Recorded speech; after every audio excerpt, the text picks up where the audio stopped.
To date, there haven't been all that many electric cars to choose from if you wanted an electric car with a range of more than about 150 miles, 240 kilometers per charge. Depending on where you lived, there was a choice of a Tesla Model S, Tesla Model X, Tesla Model 3, second generation Nissan Leaf, its range just sliding in under our minimum range barrier, a Renault Zoe 40 and Chevrolet Bolt or Opel Ampera E. With all Teslas out of the price point for many customers, yes, even the Model 3, because the entry-level Model 3 isn't available yet, most consumers had to choose between the Renault Zoe 40, Chevrolet Bolt or second generation Nissan Leaf. Given availability isn't worldwide for 2 out of those models, the choice was realistically even smaller. But the recently launched Hyundai Kona Electric, or Hyundai, however you say it in your own market, because there are different regional pronunciations, has become another entry in that long-range, affordable electric car marketplace. Unlike the Model 3, it's not marketed as a luxury car. It's targeted at car buyers with $30,000 to $50,000 to spend on a new vehicle, and based on the reviews thus far, is just as well built and as well considered as the rest of the Hyundai family. Which brings me to the question of today. Should the Kona Electric or Kona EV in some markets be scaring rival automakers? I think so, and here's why. First up, the Kona Electric isn't a bad-looking car. It doesn't scream electric from the outside, and like its sibling, the IONIQ, is offered in a choice of hybrid, plug-in hybrid, or all-electric variants. The Kona is also available with a conventional internal combustion engine too, meaning consumers have a real choice in what drivetrain their car has.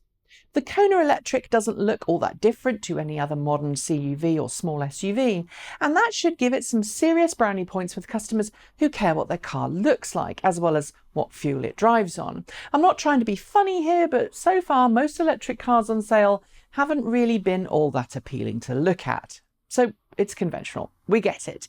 But conventionality isn't going to scare other automakers on its own. But there are some other things that may, such as the brand's increasingly good build quality and reputation. Hyundai, like its sibling company Kia, has enjoyed massive surges in popularity since the early noughties, going from a relatively small brand outside of its home market of Korea to a mainstream go-to brand whose build quality and reputation now surpasses many US and European automakers. Then there's the specs and the price and the fact that you can buy either a 39 kWh battery pack or a 64 kWh battery pack, which brings the entry-level price point below some of the rivals for this car. With a just released EPA range of 258 miles per charge, that's around 415 kilometers, a Kona Electric filled with a 64 kWh battery pack can go further per charge on paper than either the Renault Zoe or the Chevrolet Bolt EV. It may not be Tesla fast, but it's no slouch either, with even the low-spec variant keeping up with traffic and being able to dart in and out of traffic with ease. I say that, but I should note here that I've yet to get behind the wheel of one. I've seen other people who've reviewed it, and I've spoken to colleagues who have driven it. All in all, it seems the Kona Electric is made with the same usual build quality as a standard Kona, with a more upmarket interior and a whole lot more torque available under your right foot. The second generation Nissan Leaf may win in terms of load carrying capabilities, thanks to a larger load bay, but all signs point to the Kona Electric being a similar price range to the Leaf. It is in most parts of Europe, and for that you get a range that's more than 70% larger. Oh, and a thermally managed battery. Which brings me on to the thing that, in my mind, seals the deal.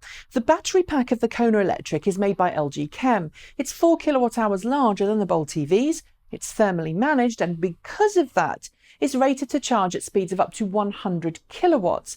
At least where infrastructure allows. This theoretically means long-distance trips won't take as long because you won't be stopped at a charging station for as long as you would be in other cars, at least if you're at a charging station that's compatible, such as the new Electrify America units being installed across the US or similar high-power units in Europe. And you won't be playing that rapid gate game either. Do you agree? Do you think other automakers should be scared of the Kona Electric? And if you've driven one, what do you think of it? If Hyundai makes enough a problem it had with the IONIQ EV, do you think it'll beat the competition? That's it. As always, hit the notification bell to hear the moment a new show is uploaded. Subscribe to both of our channels, and if you fancy it, support us using one of the 2 links below or by buying something from our shop. Thanks for watching, and as always, keep evolving.